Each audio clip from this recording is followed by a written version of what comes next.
Interviewé sur les ondes de France Bleu Gironde le 5 avril dernier, le maire de Lacanau répond en ces termes sur la problématique de l'évolution du front de mer de Lacanau-Océan.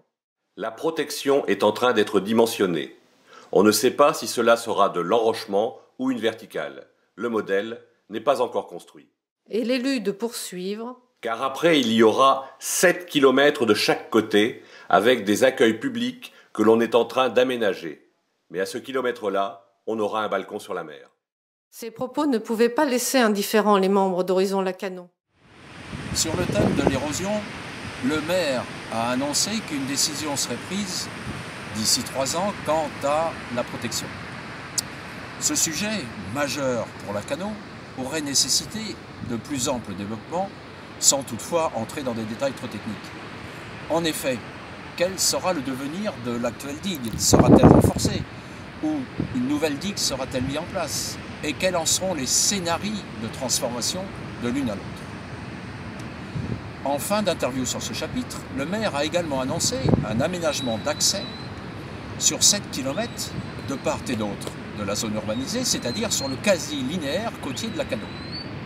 Là aussi, au-delà de l'effet d'annonce, il aurait été intéressant d'avoir plus ample renseignement, en particulier côté sud. Est-ce que ça sera un prolongement de ce qui a été fait sur 4 km jusqu'au Lyon? Et côté nord, est-ce la réouverture de la route actuellement fermée il y a de nombreuses années pour le respect de l'environnement? Encore une fois, pendant 30 minutes, sur une radio locale, le maire de Lacanau s'est exprimé et a démontré que sa politique de développement de la commune était une politique de développement du tourisme de masse, puisqu'il a en effet annoncé vouloir aménager 14 km de côte sauvage dans les années à venir.